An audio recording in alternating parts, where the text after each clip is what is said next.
Hello, team. It's time for the Daily Detangler.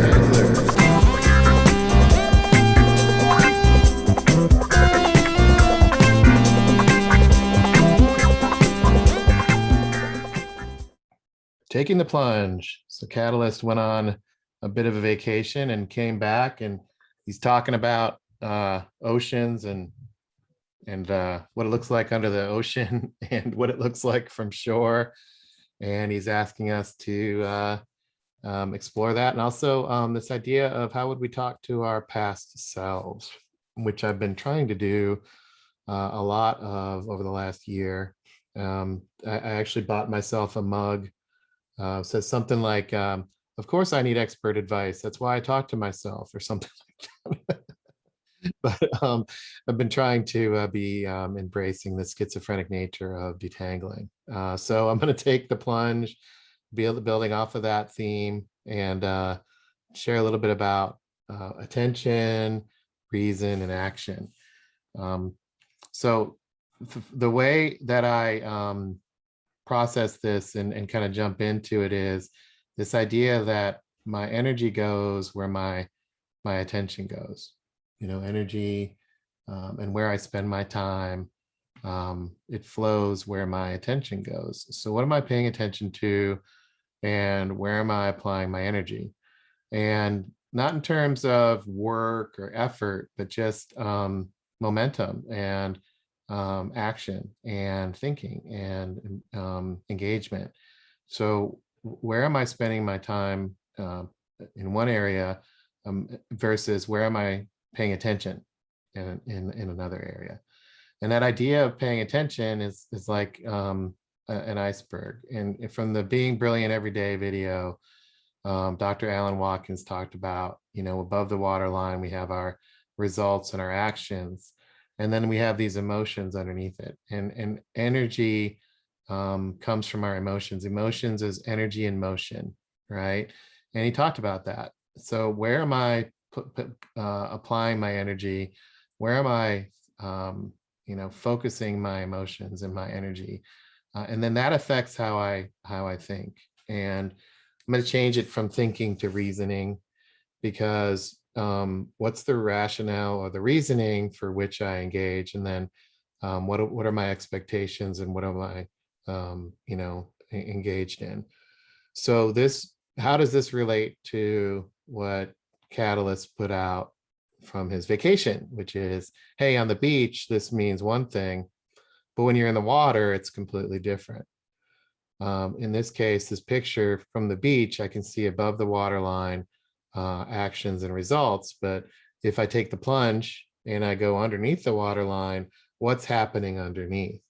And there's a lot underneath. But above the line, I can watch from the beach or from a helicopter even, what could I do? What should I do? What do I want to do? And that's, some things to think about, or some actions to take. And I can end up in my past self thinking about reacting or doing what's asked in that space. Below the waterline, this is a newer area for me, but it's this idea of what's really happening. Why is it happening? What's relevant? Where do these things relate? What can I share? And then how do I inject energy? What energy do I put in motion? And what kind of current or flow can I get into underneath the waterline? Because that's where the current is, and that's where the water current is as well. So how do I tap into that? And I can't do that without getting into the water and getting below the water line. And I think that's the point of what Catalyst is talking about, this idea of being in the shore, on shore, and what that looks like versus in the water and what happens there. And one of the key areas for me is this reasoning layer. It's the part that I get tangled up in the most because of the emotions I've had, which I've really worked on, is how do I stay positive? How do I look for the right kind of energy? How do I bring the right energy? How do I stay motivated and to work in the new way? What does it mean to not worry How do I not be anxious? How do I not live in the past and get, sad? Those types of things. So I've worked on the emotions piece. The reasoning piece, for me has always been challenging with Catalyst because his logic structure is so well defined and mine's not. Yet for some people I'm way structured, and yet for others I'm not, like Catalyst. So the reasoning thing has always been this ambiguous, especially in going to customers. So what would I tell myself in the past self would be, to pay more attention to how I think and how I work through the logic, but not in the context of knowing and understanding, but in the rationale or the reasoning for engaging. So what do I mean by that? When I think about it, what was I observing in my past self? What was I evaluating, and how would I communicate it? A lot of that was based on what I thought I knew. And but now what it's moving to is, well, what am I observing? And if I am going to jump in and take the plunge and explore underneath the waterline and think about that, how would I structure out what those actions create, right? So how would I evaluate if I'm in the water? What would I observe if I'm in the water?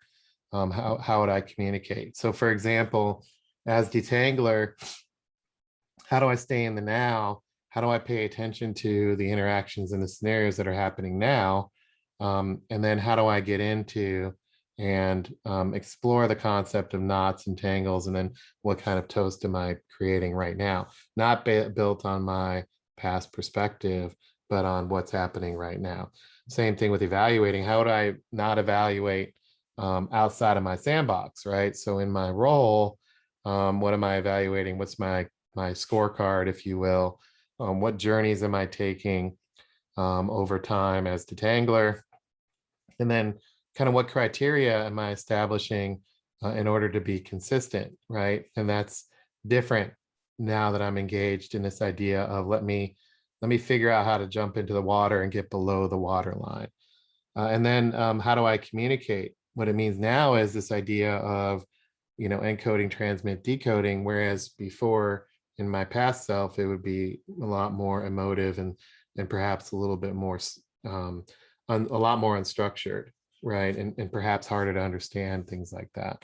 So when I think about kind of the before and the after of this idea of engaging to figure things out, because that's kind of the environment here, is how do we figure these things out? How do we innovate? There's really this, lens of the past self that I have is more information and data driven. What do I already know? Versus the idea of now of jumping in the water, which is jumping in and getting immersed and taking action and swimming around and being in that environment. And I like the idea of the visual that I get from the Catalyst feedback, or the comments he said about vacation. If you think about it from the shore, you can see people standing and it looks like they're kind of floating, but they're, chest high. But when you get underneath the water, there's this whole ecosystem. And I've been in that position and I can visualize, what that looks like. So taking action to get into that environment is something that is completely different than thinking about what I've done in the past, or documenting what's happened in the past. So in essence, because I'm in the water, what I observe is different. Because I'm in the water, how I evaluate is different. And because I'm in the water, what I want to communicate is different than being on the shore. So in the way I would net this out is, being on the shore is like, well, what's happened in the past is really prologue for the future. This is this idea of what I already know is going to influence what I need to understand in the future. So the past is prologue. Suspending that to say, well, today is a gift. That's why it's called the present. Being present, being in the moment, getting immersed. To use Catalyst kind of visual, this is the Great Barrier Reef. I can get in a helicopter, not even on the beach. I can get in a helicopter, even remove myself further and say, well, hey, this Great Barrier Reef is pretty amazing.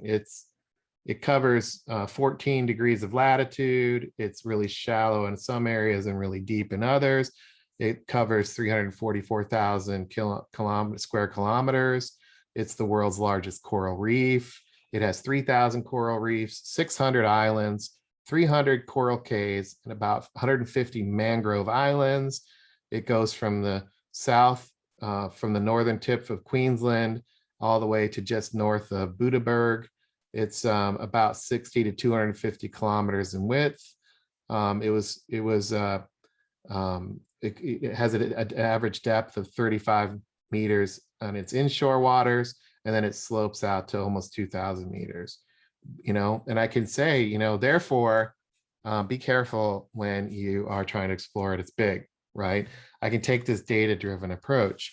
And where does that lead me? It leads to, generalization. It leads to examining these data points and talking at great lengths about these details. It leads me to getting inside my own head. It's boring. It leads to retrospection, like, oh, wow, I wish I could go there. Wouldn't that be cool? So if I take the plunge and I jump out of the helicopter and I immerse myself in the Great Barrier Reef, not only is the perspective completely different, but the ecosystem is completely different. If I jump in, what do I need for that? Well, I'm going to need the gear. I'm going to need to understand about currents. I'm going to need to think about things like, how do I manage my safety and my risk? Do I have the right equipment? Do I need to figure out how I'm going to get in and out? But when I'm underneath there, look at the difference in detail and look at the difference in perspective. It can still see above the waterline here, but look at all of the stuff that I would never be able to see from the helicopter. And this is more about exploration and adaptation and really being intrigued and finding the wonder in this environment. And I came across this quote, dear ocean, thank you for making us feel tiny, humble, inspired, and salty all at once. It's the experience is completely different. So when I jump in the water there, that experience is different. The environment's completely different. The situations that I encounter are completely different. And the ideas are completely different. In other words, how I make decisions and what I do is completely different because I'm under the waterline and I'm swimming around. And I think about this idea of action as immersion. I'm immersed in that environment. And how does that feel? Do I feel it getting cold? Do I feel the water, current hitting me? Do I touch the coral? Do I observe sharks? Do I touch sharks? Things like that, right? So that action is completely different. And when I think about my detangling journey in both of those areas, the idea of taking action, what is feedback? Before feedback would be, the idea that let silence do the talking. No feedback is good feedback, or engaging in somebody's idea. What is an idea? In my past life, an idea would be something that I already thought was true versus something I want to explore. What about observations? In my, data-driven past life, when I'm in the helicopter, observations are very generic, versus observations now are more specific. I just, sometimes I have trouble knowing what to do with them, because it's a completely different environment. The idea of the process above the waterline in the helicopter, when I'm on the shore, versus the idea of the process while I'm swimming around, dealing with three-dimensional challenges, and also trying to document what I need to document from a process perspective. The idea of outputs or creating, different. It's different in that environment. When I'm in the helicopter, I'm creating outputs and trying to check the box, versus engaging underneath the water and creating outputs that relate and share what I'm learning underneath the water. Those are completely different. And then what does it mean for Catalyst to be successful above the water is, kind of this idea of what he should be doing versus getting in the water as kind of a diving buddy. What would that look like? And, there's things that I could do a lot better to get into the water and define what this environment is. If this is the environment of go to customer and it's completely different, and we're putting on different gear, we're breathing different air, we're exploring different fish that maybe people haven't even seen before. We're in an environment where we're trying to play by different rules. We're engaging in a way that we're trying to manage the risk, but also make it extremely exciting. We're trying to observe the coral and protect the right things, right? There's a lot of variables underneath the sea that's driven by experiencing it. So what would it look like to be a good dive buddy? And so this analogy really worked for me, and it kind of unleashed unleashed my some documentation brain, I guess, to say, well, gee, I never really thought about that before. Like, I get the concept of getting in the water, but what would I need, and what would I do? What actions would I take if I were diving in the go to customer environment?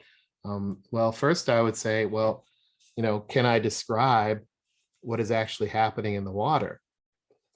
And I'm just rambling off on these things. I just documented this as fast as I could, but this idea of, can I share stories? Can I explain what's exciting?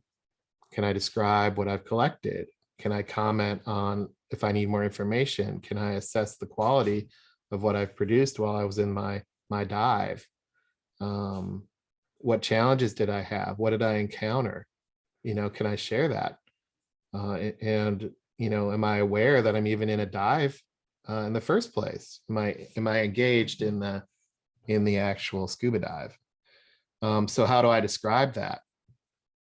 And I'm not very good at that. So it's like, oh boy, I come out of the water and it's like, that was cool. Come, let me show you, right? So there's things I could do there to help define that, right? Like, here's what I saw. Here's a picture of a fish, things like that. Can I describe why the water's so awesome? Have you ever heard of a scuba diver before when they explain what happens and why it's so awesome to go put on the suit and look like a stuffed sausage floating around in the water? I mean, they're like addicts about it. So am I addicted to go to customer in that environment? Can I describe why go to customer is so awesome? And can I get people energized to put on the dive suit? And how do I make it more relatable? What can I share that brings it to life more? Can I describe the environment, the ocean, in a way that actually matters? Like, somehow structure it up so I can relate the environment to other people and somehow stage that out. If somebody's not really passionate about diving, why should they care? What am I seeing about why does it matter? What tools and equipment did I use to share how what I'm doing is different? Can I make it relatable that this is a different environment, that there's a different procedure, that we took a boat, that we checked our air tanks, that we had a whole way of communicating under the water that is different than communicating back on land? And okay, after a while, why should I care about this, right? So how do I describe why it matters to pay attention to these details about what we're experiencing out under the ocean and under the water? How do I keep people engaged in that? And then, what evidence can I bring back that it even exists? It's interesting. If nobody ever goes under the ocean and didn't know it exists, what it looked like underneath the ocean. And there were, like, for example, no documentaries, no pictures or anything. And I started trying to explain it. What would I bring back to make it a real thing? Would I bring back pieces of coral? Would I bring back fish? Would I bring back seaweed? Would I try to recreate the underwater environment on land? I don't know if you know that, but if you took coral out of the water and put it on dry land, it doesn't look anything like it does under the water, and two, it'll die. The coloring goes away almost immediately. So, if I were going to replicate that environment back on land, how would I go about that? And then how do I make it easier for people to engage in that? And what's the intermediate step, so that they take the plunge, right? Things like that. What do I need to help them see? And then for the people that are just flat out, no, I'm not going to get in the water. If I'm a believer and I'm passionate that they should get in the water, how do I detangle them? How do I help them take the plunge? How do I help them overcome any fears or perceived risks? How do I help them engage? What can I share that helps them take the plunge and overcome that barrier? So this analogy created a lot of output for me to think about what's the immersive approach, and it's what kind of questions might I ask myself to help people relate. And I think, when I look back at it, those questions, a lot of those are why sea slides are important, or why observations are important, why sharing our thoughts is important. And it's connecting the dots, this idea that it is a completely different environment. How do we double down on it? And then it's the experience. I couldn't have documented those things if I didn't actually visualize myself under the water and emotionally connect to being under the water. I've been under the water before. I've snorkeled before. I can relate to how it feels, how it looks. It's relatable to me because I've done it before. The question is for me that I want to try to, explore is, how do I create that feeling in others so that it's less of a task, or less of a barrier to exploring and relating to the environment of go to customer. So that it's the experience. It's the experience, stupid. So that's taking the plunge detangler with some ideas on some questions that I've come up with, talking to my past self, as well as trying to relate to this idea of what would it take to explain what I'm seeing, what I'm feeling, and what I'm emoting by being underneath the waterline, and exploring that go to customer environment as an example. All right, look forward to your feedback. Take care.